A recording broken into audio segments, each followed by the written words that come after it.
puis ensuite Vichy, Aix-les-Bains, Nîmes. Vous voyez, elles ne vont pas chômer. Vous voyez, elles ne vont pas chômer durant toute cette semaine. Toronto. Voilà, c'est parti. Regardez. Et écoutez aussi, parce que c'est vrai que c'est ça qui est merveilleux au Toronto, c'est que vous avez à la fois la vue, mais également le son. Vous avez à la fois la vue, mais également le son qui est mis à contribution. Et puis il y a certaines autos qui ont même l'odeur, parce qu'il y a des huiles qui leur carrosserie. Voilà cette ancienne Tamiya qui part toujours.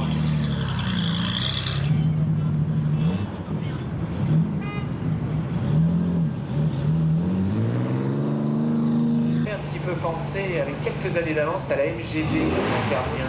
On s'aperçoit que chez Hostilier, ils étaient vraiment précurseurs. Voilà. Numéro 129. On leur souhaite bonne route. On leur souhaite bonne route à ces Parisiens.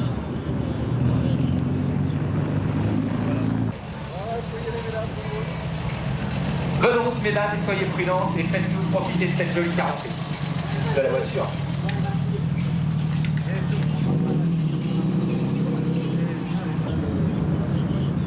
Voilà, super sympa. Ou les mécaniques qui ont passé la trentaine, voire pour certaines passé la cinquantaine, eh bien, sont de plus en plus capricieuses. Voilà. Voilà. On continue avec une voiture qui a aussi marqué les grandes sœurs de Dural. Devrait tirer son épingle du jeu d'ici carré. Voilà, numéro 132. Des chairs, des plomb éclairés qui vont faire parler la poudre sur tous les circuits, sur toutes les spéciales.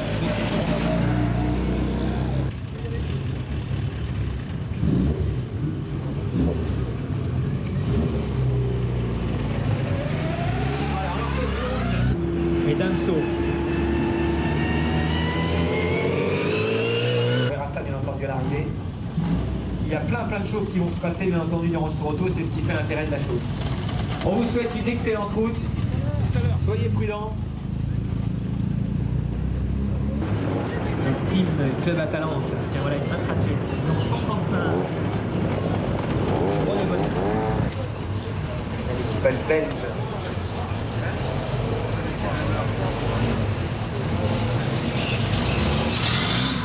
Bonne route mesdames.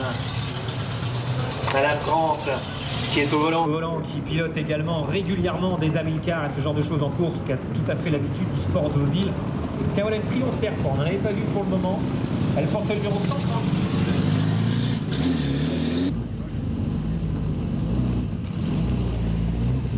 Voilà, on vous souhaite bonne route à ces équipages britanniques.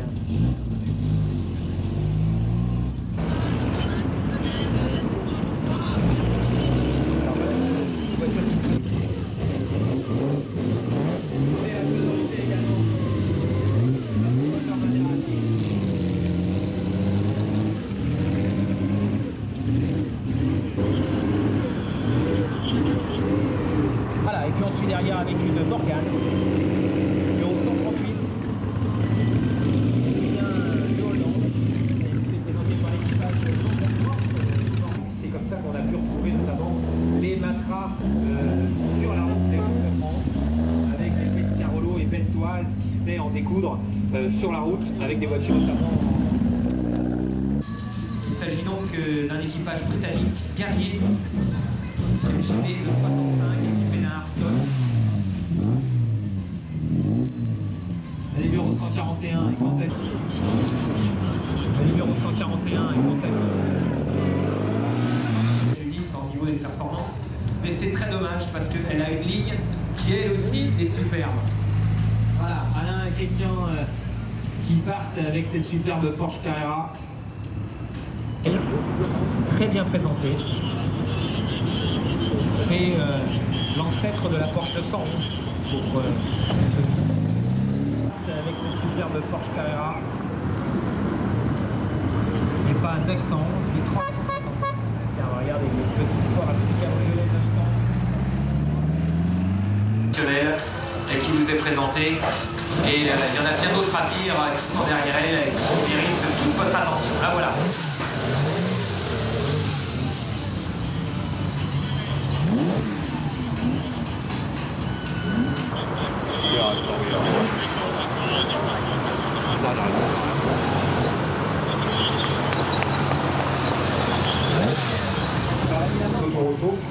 exemplaire a couru à l'époque.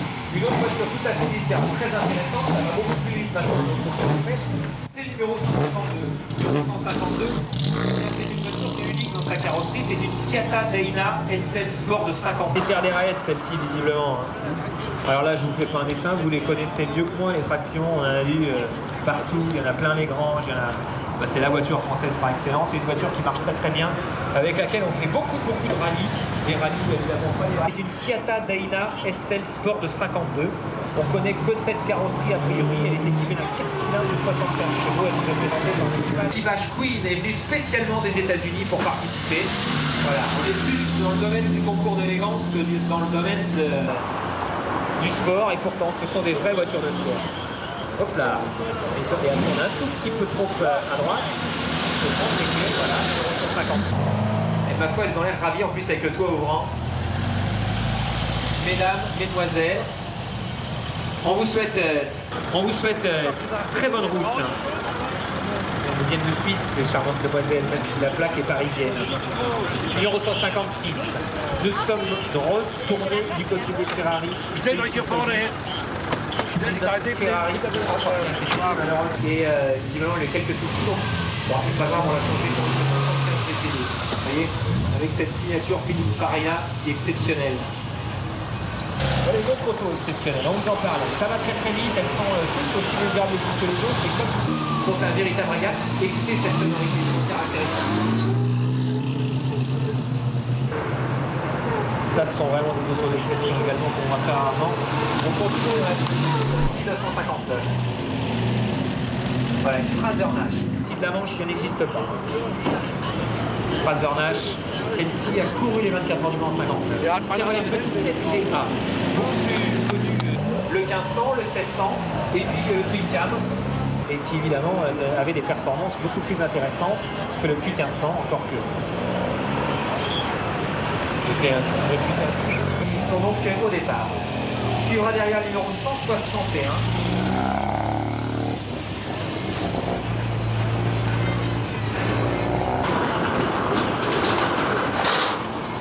161, c'est celui de 275 GTB, mais j'ai pas le numéro sur ah oui. On espère qu'évidemment ils en auront pas besoin. Allez, roulez doucement que je puisse citer vos noms, messieurs, soyez sympas. Donc Bernard Raquet et monsieur Van Landuit, il est bien dit. Eh bien, on vous souhaite une très très bonne route, amusez-vous bien. Soyez prudents avec la très jolie Ferrari. Voilà, numéro 163. Il s'agit d'un qui elle nous vient d'Autriche, des Grands-Pères, et qui elle date de 55. Oui, on s'appelle, hein. Oui. Vous voyez, donc il y a plusieurs façons de participer au tour autour, avec les fameux casques en cuir. Alors bien entendu, nous sommes en régularité, donc il n'est pas nécessaire que les gens portent des casques. En revanche, sur les parties, sur le circuit, sur le toit, regardez ça, c'est beau. Ça, ce sont les autos qui pourraient partir. Faire le tour du monde, et Dieu sait si elle ne se jette pas pour le faire, pour certaines. Le numéro 160 personnalité, et c'est vrai que les concurrents du Tour Auto viennent absolument partout. Je vous disais tout à l'heure, ce matin, et bien qu'on les voyait venir du Pakistan, des États-Unis, de Californie, pendant en Angleterre avec Goodwood, qui est une voiture de sport historique. Voilà une petite Triumph TR3 qui est lissée littéralement sur le pare-brise. Nous aurons la possibilité de profiter du soleil pour pouvoir... Cette TR3 A de 59, on leur souhaite bonne route. Enfin, ça n'est pas un ovni, c'est une TR3. Avec leurs casques, là, ils sont impressionnants. Tiens, voilà, 178 Ferrari. Chez Ferrari. Oh, elle est super, cette voiture.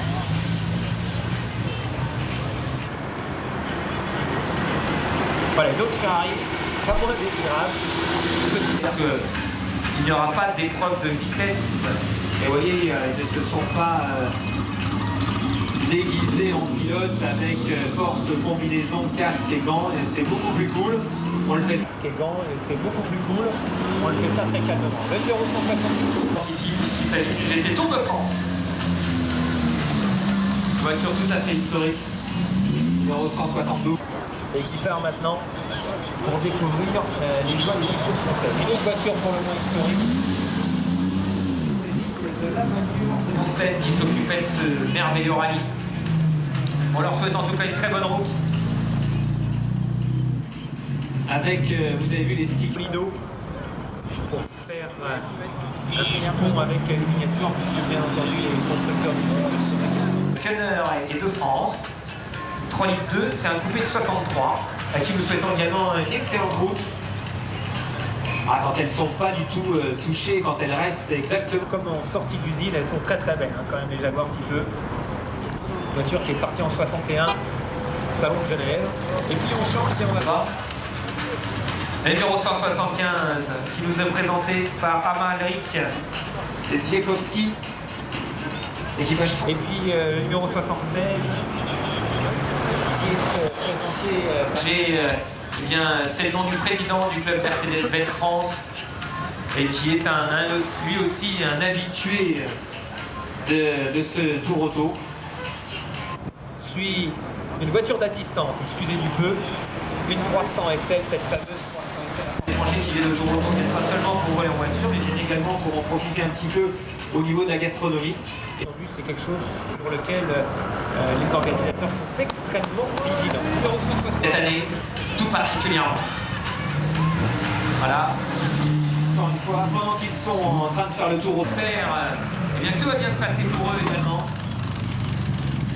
Très très belle auto. En voilà une deuxième. Et puis des Ferrari à tomber. Et puis des Ferrari à tomber par terre. Particulièrement bien chromé, qui lui donne un cap look.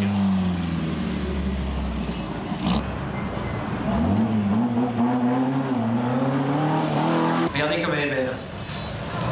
Et on peut pas oublier, quand on voit cette voiture, qu'il y a un fameux acteur américain, James Dean, Tied et Wang, un équipage qui... Stop.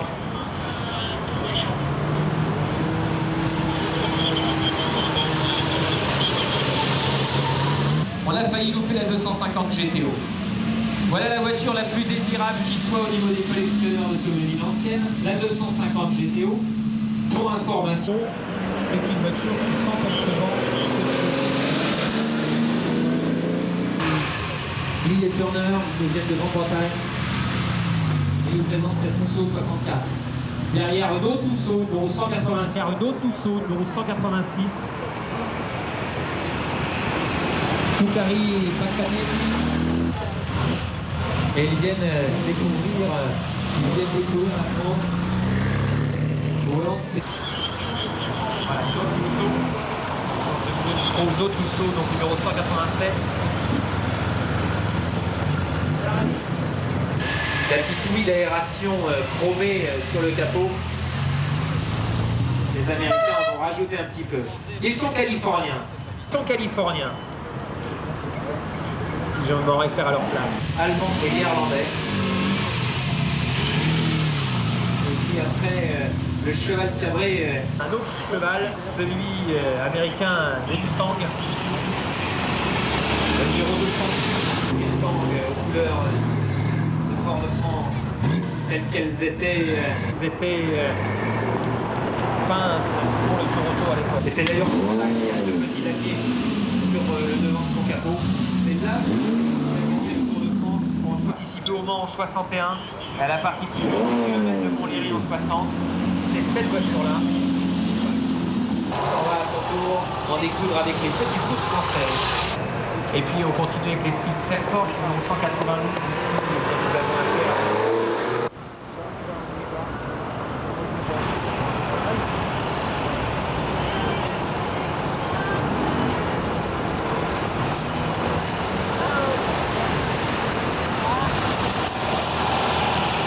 Et puis on continue avec un équipage Allez, que les gens profitent, les Grecs profitent de ce sympathique périple à travers la France. 57 voitures suivant mon programme qui sont prêtes à partir. Des partenaires réguliers et historiques du Tour Auto sont toujours présents et allemands, eh bien, on les souhaite toute la réussite possible à ces fidèles du Tour Auto. Eus et RAL nous présentent sur le 68, on parlait de Chelsea. Voilà. C'est la voiture de Chelsea. Enfin, c'est le modèle similaire à la voiture de Chelsea.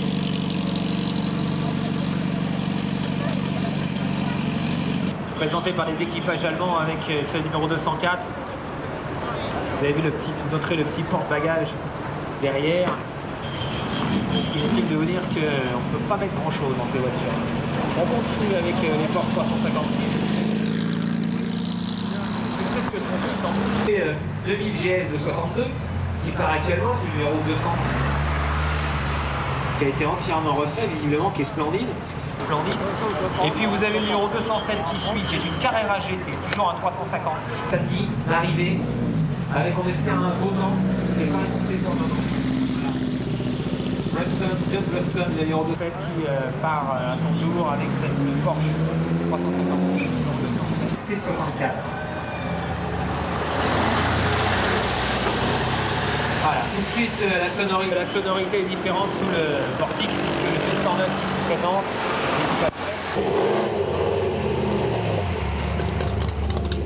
Vraiment deux conceptions automobiles très différentes. On est assidus. Donc monsieur avec le 210 et madame avec le 211. Vous voyez comme quoi partir en famille, chacun en profite, chacun se fait plaisir. Ah, c'est Cobra, Madame Valduc et son ami. Continue avec une voiture extrêmement intéressante parce qu'elle est rare. Très sincèrement les retrouver à Cannes. Très bientôt, voilà, cette Zagato 1600, voiture presque mode. Je dis presque seulement. Voilà, on continue avec les Alphas, cette 213 et 208 Julian.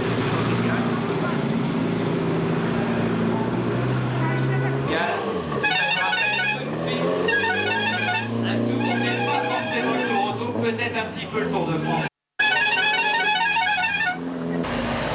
On leur souhaite une très bonne route également. On espère qu'ils vont se régaler. On parlait tout à l'heure des Ford, des Mustang.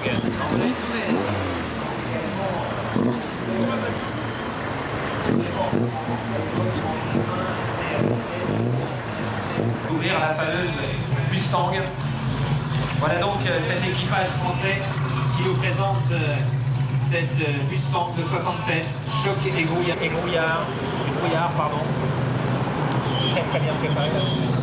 Donc un équipage italien qui part. C'est leur nom, c'est pas une injonction. Numéro 221, ça c'est un équipage qui est britannique, me semble-t-il. Ah non, indien. Voilà, un équipage indien qui vient participer. À ce Tour Auto. Les voitures étaient aux couleurs de la nationalité du pilote et là en l'occurrence quand elles étaient jaunes c'était une furie belge.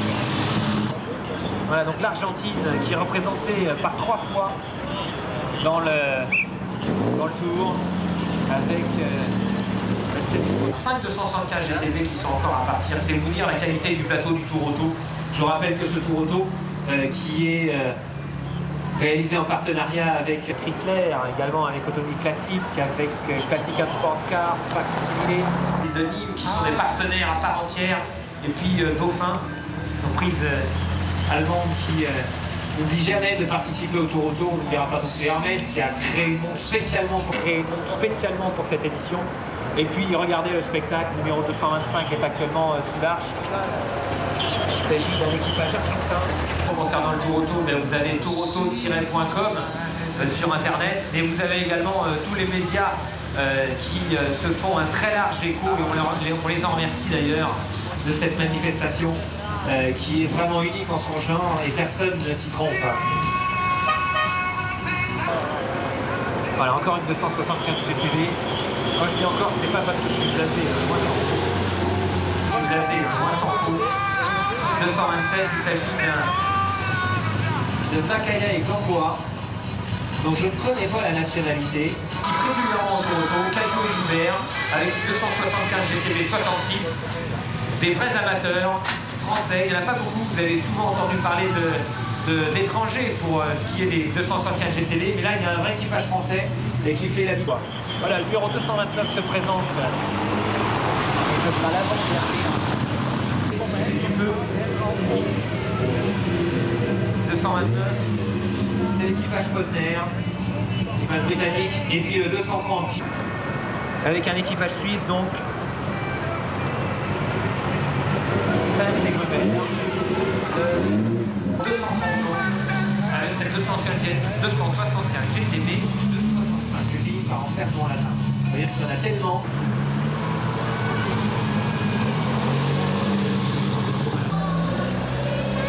Voilà, la petite Lamarque. Et qui Fiat plutôt revue et corrigée par Abarth. En voilà une deuxième, une porte numéro 232, celle-ci nous est présentée par un équipage français. Voilà, c'est parti. Alors, Didier et Cardon qui vont donc prendre le départ. Voilà, ils sont des supportrices en plus. Tiens, on a parlé, mais en voici une qui a pris. Elle vous est présentée par l'équipage Martin.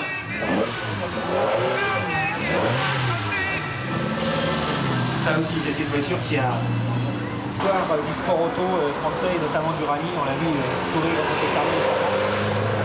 Numéro 237, les Hollandais qui se font remarquer en partant.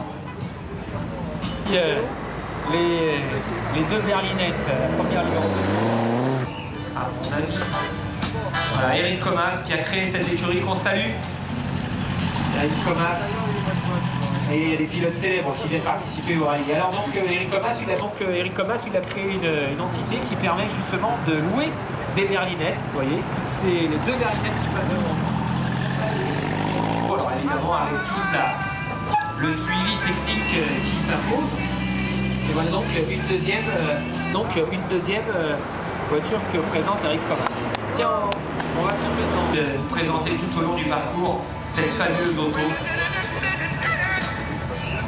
Ça aussi, c'est du grand art automobile. La Miura. Alors, il y a tous les appareils photo qui ont surchargé la voiture d'appareils photo. Regardez ça, si c'est beau. Il s'agit d'une SV avec le dessin d'exception signé Bertone. Voilà, ensuite, numéro 242. Ça, c'est une Porsche. Donc, contrairement à celle que nous avons pas vue passer tout à l'heure, celle-ci n'est pas présentée en course, mais elle est présentée en épreuve de régularité. Les deux Tomaso, on n'en avait pas vu également. Deux Tomaso, numéro 243 et régulièrement protégé.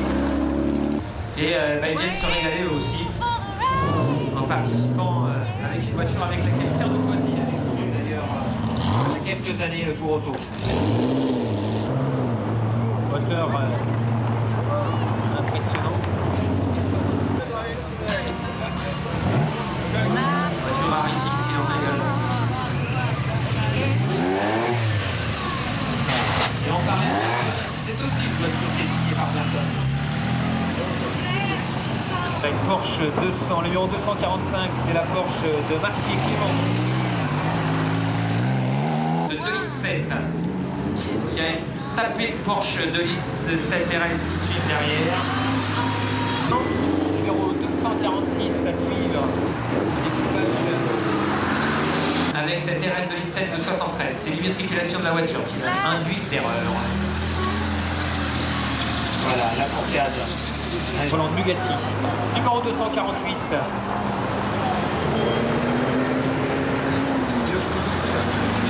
73.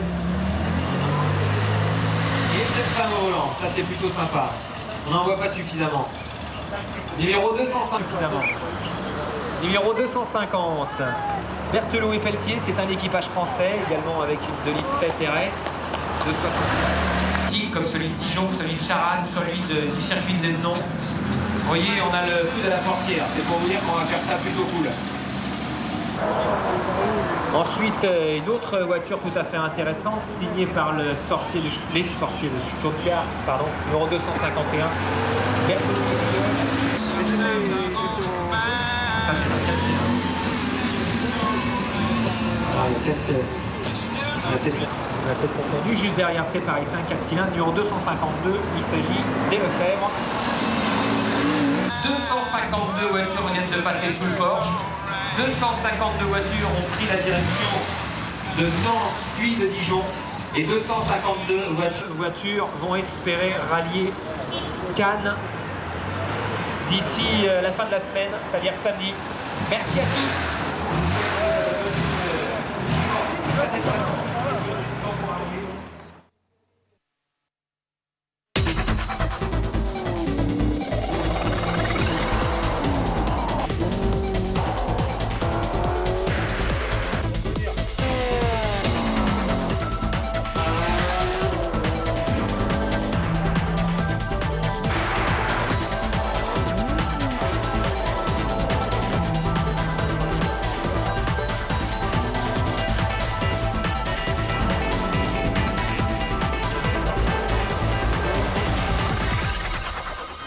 In 1889, when the automobile was hardly more than a passing novelty, the idea of holding a car race round France, starting in Paris in the shadow of the Eiffel Tower, was optimistic to say the least.